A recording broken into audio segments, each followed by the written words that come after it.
Por favor, abran sus Biblias en Isaías 19. El título es La venida del Señor. 667 años de que Jesucristo naciera. La venida del Señor. En el año 673 antes de Cristo. ¿Cómo podemos saber esto? Lo dice Isaías 19, si puedes buscarlo. Este capítulo es impresionante. Está haciendo declaraciones impresionantes donde la mayoría de la gente no sabe lo que este capítulo dice. Simplemente dice, pues debe de significar algo. Mucha gente de ellas no significa nada. A menos de que creamos lo que dice, podremos ver lo impresionante que contiene. Nos revela cómo es Dios y cómo trata al mundo a través del tiempo, además de cómo convierte a sus elegidos. Empieza con su venida a Egipto en la invasión de Asiria. Esto lo llama su venida cuando Siria invade Egipto en el año 677 a.C. y termina con esta conversión increíble del mundo entero, de las naciones. Ahora, mira este versículo 1 de este capítulo. Dice, profecía sobre Egipto. Dice el oráculo sobre Egipto. Mirad, he aquí que Jehová monta sobre una ligera nube. ¿Sabes que Isaías ve esta nube y ve a Dios en estos ruedas, en estos carruajes, querubines, 4 de ellos, y donde están montando a Dios semejante al arca de la ley? Dice aquí que Jehová monta sobre una ligera nube y entrará en Egipto, y los ídolos de Egipto temblarán delante de él. Y desfallecerá el corazón de los egipcios dentro de ellos. Esta es la manera figurativa, un discurso poético, usando a una Siria satánica para invadir Egipto. La llama la venida del Señor. ¿Qué está describiendo? Asiria invadiendo Egipto. Porque recuerda, Dios está sobre todo y está en control. El diablo no puede hacer sin el permiso de Dios. Y Dios lo usa como su vara de ira, como hemos enseñado la semana pasada. Y el siguiente capítulo, versículo 20, habla más literalmente. Dice que Asiria, el rey de Asiria, liderará a Egipto como prisioneros. ¿Sabes cómo describe esto a Dios? Mientras que está Jehová montando sobre esta nube, entrando a Egipto, una de las muchas venidas del Señor. La siguiente diapositiva. Isaías 20, versículo 4. El rey de Asiria llevará a los cautivos de Egipto. Vemos que esta profecía o oráculo, su venida, era esta invasión de Asiria a Egipto. Pero pareciera que es una venida del diablo cuando habla de todas las cosas negativas que llegarán a Egipto. Pareciera, pero es así porque el diablo es esa herramienta de Dios. Satanás es esa vara de hierro de Dios. Ahora en esta visión oramos por su venida. Esto nos enseña en Salmos, dice, dobleguen, esa es mi oración, dobleguen todos los cielos y venga. ¿Quieres esto? En Salmo 144:5. Y David mismo, cuando es liberado de Saúl y sus enemigos, escribe este Salmos 18:9, donde habla de otra venida del Señor, cuando libera a David de sus enemigos. La Biblia llama esta invasión de Asiria su venida. ¿Lo puedes ver? ¿Lo podemos ver? Si lo puedes ver, di amén. Muy bien. Es interesante cómo la Biblia habla y tenemos que entender cómo Dios habla, y solamente cuando dejamos a la Biblia que nos corrija, conseguimos esto. Porque Isaías no solamente ve esta invasión de Asiria en sus días, pero también ve aquel día del Mesías en la época que ahora vivimos, el reino, y también ve la eventual conversión de Egipto y Asiria e Israel y el mundo entero al final de este capítulo. 6 veces en este capítulo Isaías dice en aquel día. ¿Podemos repetirlo? En aquel día. ¿Qué día se habla? Habla cuando ve esta visión. Ve 6 cosas. En aquel día 6 cosas pasarían. Cuando el Señor venga, cuando el Señor te despierte, esa será su venida. Y cuando viene, 6 cosas suceden que son descritas en este capítulo. Cuando el Señor viene, primero que nada, el hombre teme. Esto es en Isaías 19:16. Isaías 19:16. En aquel día, los egipcios serán como mujeres, se asombrarán y temerán en la presencia de la mano alta de Jehová de los ejércitos. Esa mano que pasa sobre Egipto. Y para Egipto será un terror. Esta tierra de Judá, como símbolo del pueblo de Dios, esta pequeña nación, ¿un terror para Egipto? Sí. Y esto es lo que pasa con las almas cuando Dios despierta. Se le llama un despertamiento. Todo aquello que lo vea tendrá temor por el concilio de Jehová de los ejércitos que ha determinado. ¿Recuerdas aquel día cuando Dios habló terror a tu persona?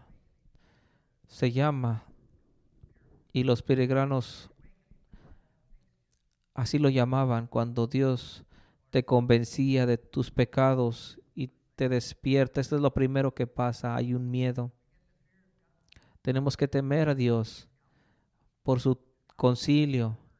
Su concilio es su palabra, y su palabra dice, vas para el infierno si no te arrepientes. Como mi hermana me dijo algún día, he sido salva y tú también debes hacerlo. Dios me despertó, es el despertamiento, su palabra como concilio.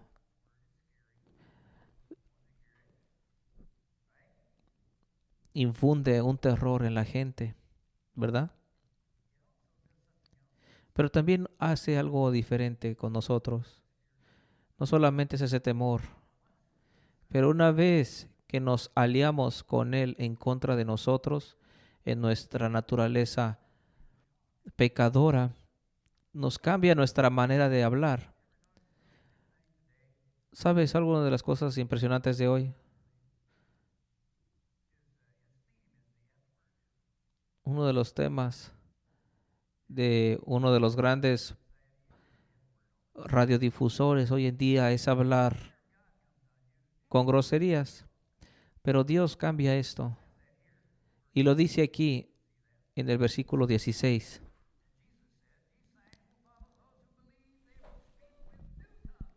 En Marcos 16:17, hablarán con nuevas lenguas. No hablarán de la misma manera. Hablan con nuevas lenguas. Isaías 19:18.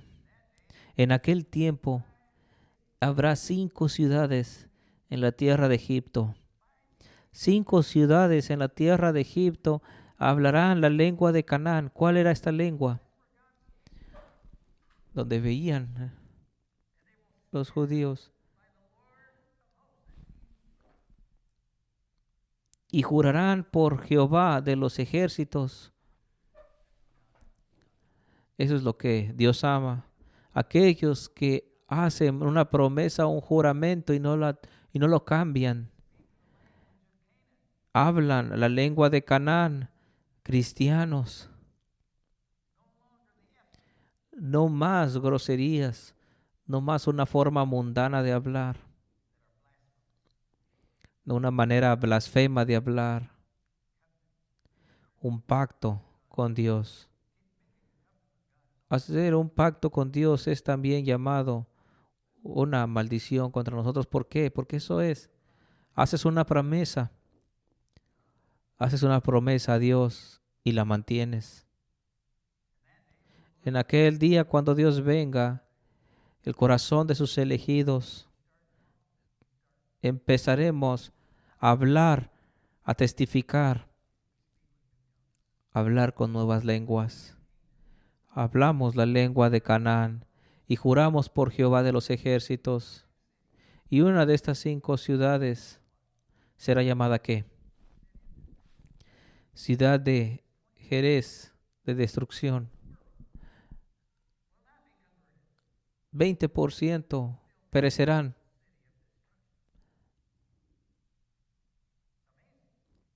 Impresionante. 80%, como 80% de las naciones hablarán la lengua de Canaán. 20% será ciudad de destrucción.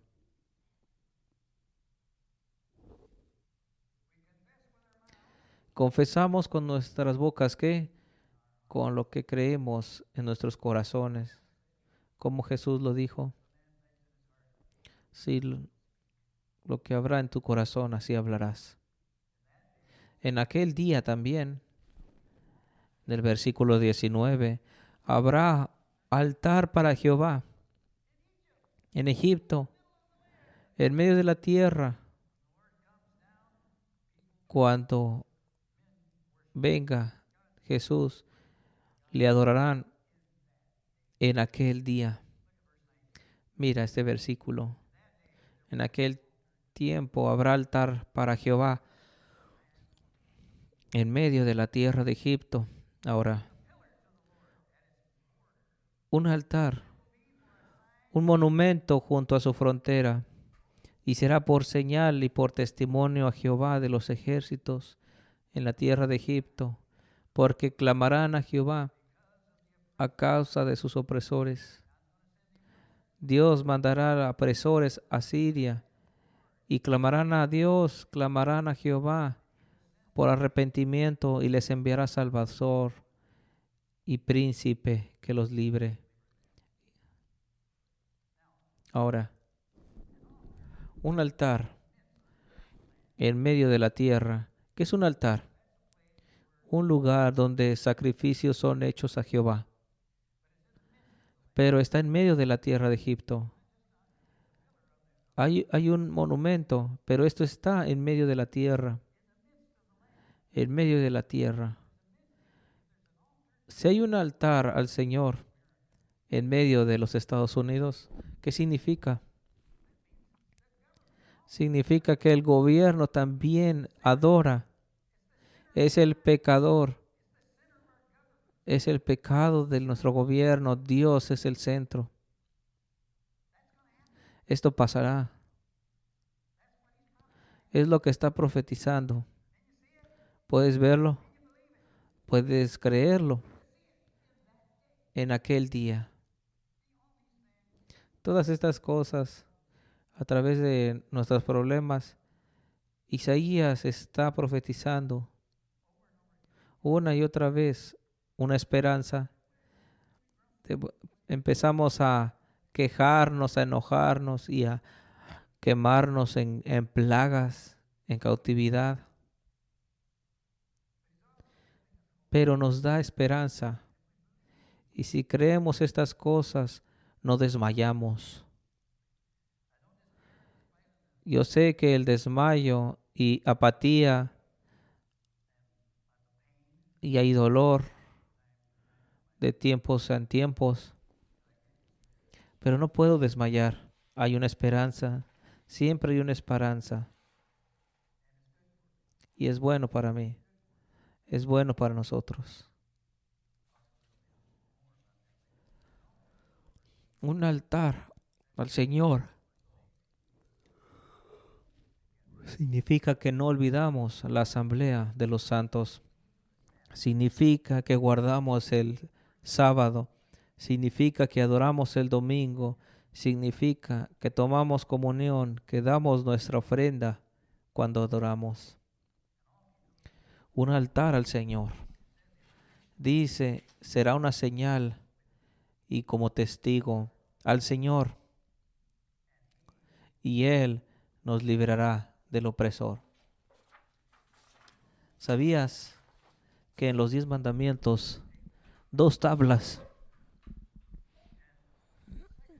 y en la segunda tabla explica la primera? Por ejemplo, primer mandamiento, no tendrás dioses ajenos. En el otra tabla, la primera explica el primer mandamiento.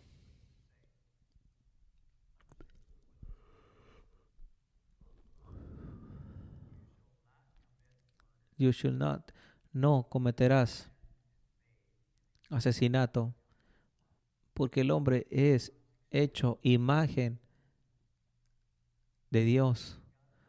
No tendrás dioses ajenos y no matarás, porque están hechos a imagen de Dios. Cuarto mandamiento. Honrarás el día de reposo, el sábado. ¿Cuál es el cuarto en la otra tableta?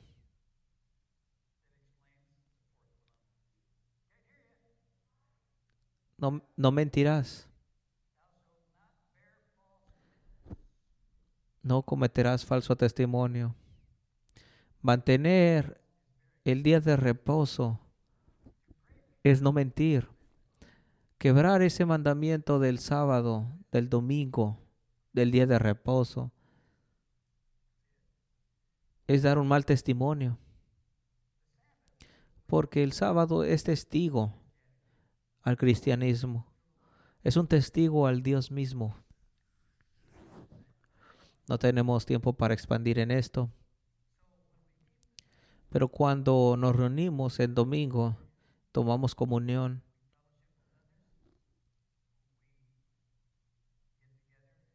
Nos juntamos y ofrecemos sacrificio. Diezmamos nuestras ofrendas. Servimos. Ahora, en aquel día, otra cosa sucederá. El Señor se revela a sí mismo. Versículo 21, míralo. El Señor será conocido a Egipto y los egipcios lo conocerán en aquel día. ¿Recuerdas aquel video que te muestro a los egipcios Y esta iglesia,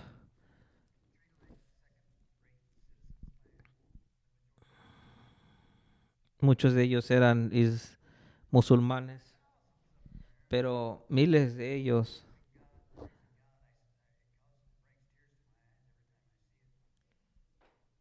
adorando en su lengua.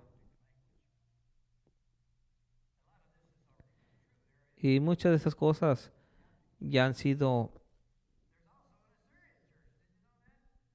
Pero también hay una iglesia en Asiria, en Irak. En aquel tiempo, en aquel tiempo será conocido de Egipto y harán sacrificio y oblación y harán votos a Jehová y los cumplirán. Y herirá Jehová a Egipto y sanará. Esta es la naturaleza de Dios. Es severo y es bueno. Aun cuando es severo, Él es bueno porque hiere y sana. Y dice, y se convertirán a Jehová. Después de herirlos, los sanará. Y causa, esto pasa a todos los elegidos, nos hiere, nos sana y nos convierte hacia Él.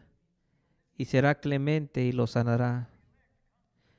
Cuando el convertido conoce a Dios, harán obligación, harán votos a Jehová. Pero a otros dirá Dios, nunca los conocí. ¿Recuerdas? Nunca los conocí. Solamente Él conoce a sus elegidos, no conoce al inconverso. Dice, nunca te conocí. Ahora, cuando Dios golpea y hiere, hace al elegido que se convierta hacia Él, que se convierta. Los Salmos dice esto, antes de ser afligido, me desvié, pero ahora mantengo tu palabra. Ese es el patrón. Salmos 119, 67. Así que conocer a Dios viene por medio de una revelación divina, no viene por educación. La educación no puede ayudar a esto, no ayuda a ser intelectual, no significa ser listo o inteligente. Hay muchos ateos inteligentes, pero viene por una revelación divina. Dios es espíritu y busca a aquellos que le adoren en espíritu y verdad. No viene por medio de filosofía, por señales, sino por aceptar que Dios ha compartido su verdad.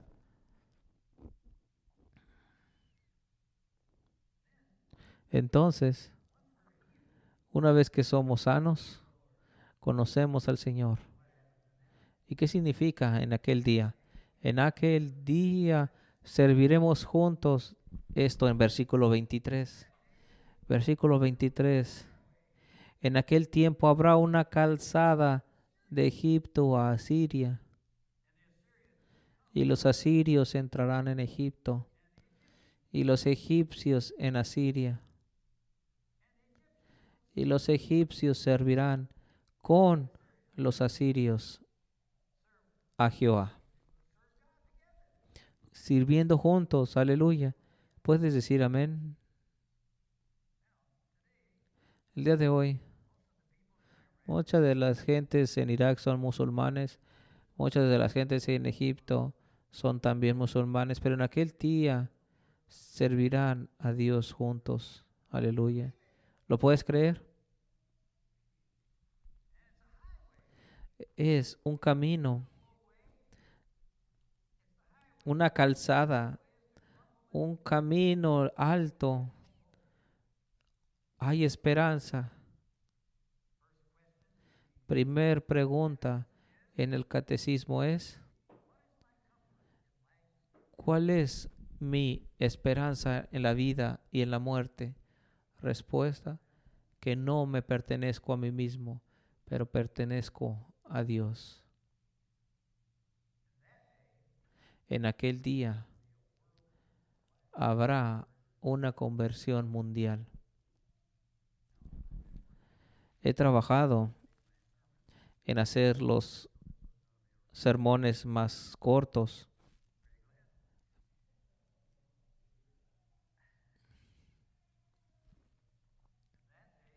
Versículo 24. En aquel tiempo Israel será tercero. Espero que lo puedas creer. En aquel tiempo Israel será tercero, uno con tres, con Egipto y con Asiria, para bendición en medio de la tierra, porque Jehová de los ejércitos los bendecirá diciendo, bendito el pueblo mío Egipto. Dios dice. ¿Podemos decirlo juntos? Bendito el pueblo mío Egipto, el pueblo de Dios. Y el asirio, obra de mis manos.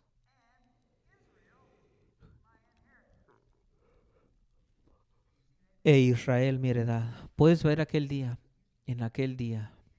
Puedes verlo, puedes creerlo. Pareciera imposible,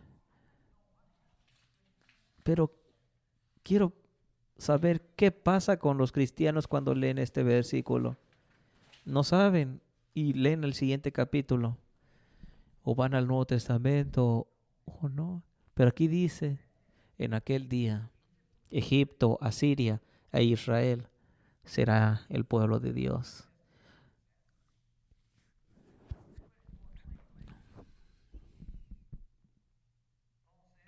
Pablo dice, Efesios 2:14,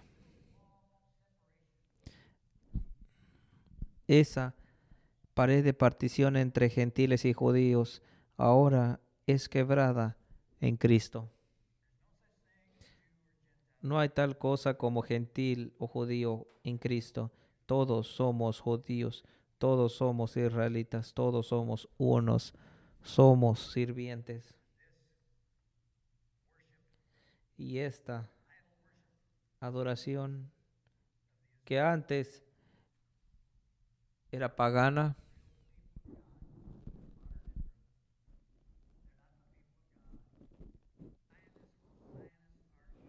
hoy en día Tel Aviv, una de las ciudades más sodomitas,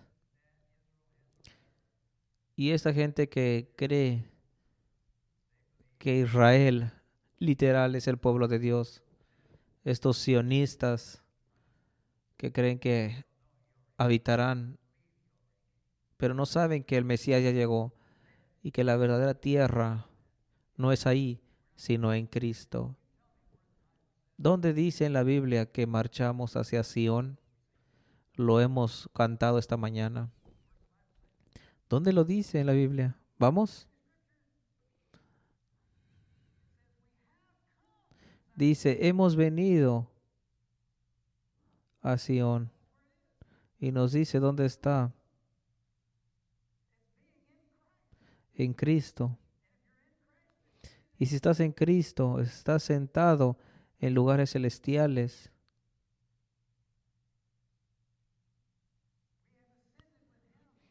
Hemos sido bautizados en Él. Nuestro lugar está en un lugar celestial.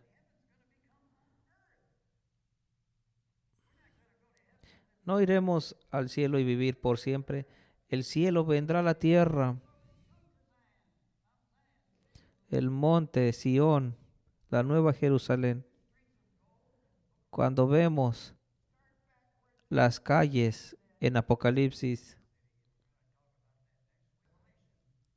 aquel capítulo en Apocalipsis que habla de la ciudad de Dios. ¿Y dónde está eso? Estamos en ella. ¿Cuáles son esas calles de oro? Hablaremos de esto la siguiente semana.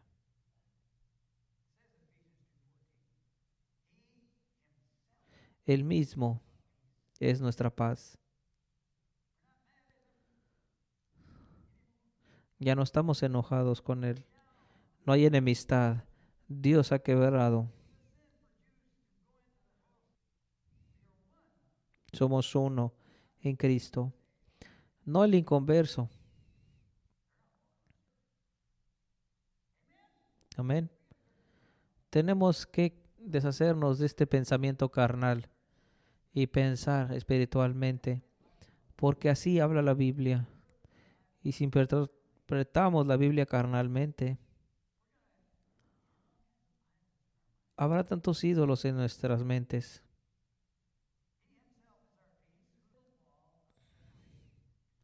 Ha quebrado esa separación entre gentiles y judíos. Somos uno. Y si los cristianos están divididos con otros cristianos, estamos a arrepentirnos. Amén. Servir juntos y estar dispuestos a ser corregidos. Ahora, sé que muchas de estas cosas nunca han pensado en esto, porque se está interpretando carnalmente en vez de espiritualmente. Hay que tener cuidado, porque no podemos ir al otro extremo y espiritualizar todo. Será literal. Cuando Sansón levanta las puertas, es literal. Cuando Sansón levanta las columnas, y si no lo crees, pues es incredulidad. No creo que Sansón lo pueda hacer. Bueno, es incredulidad. No quieres decir que no crees. Entonces lo que haces es interpretarlo figurativamente. ¿Se acuerdan la historia cuando de Lázaro? Y así es la Biblia, hablando figurativamente, cuidando en lo que es literal e espiritual. Vamos a orar y pedir a Dios por este espíritu de conocimiento y corregir nuestras maneras y estar dispuestos a poner el altar de Jehová en medio, en medio de nuestras vidas, de nuestros países, de nuestras casas, de nuestras iglesias. Amén. Que Dios nos ayude.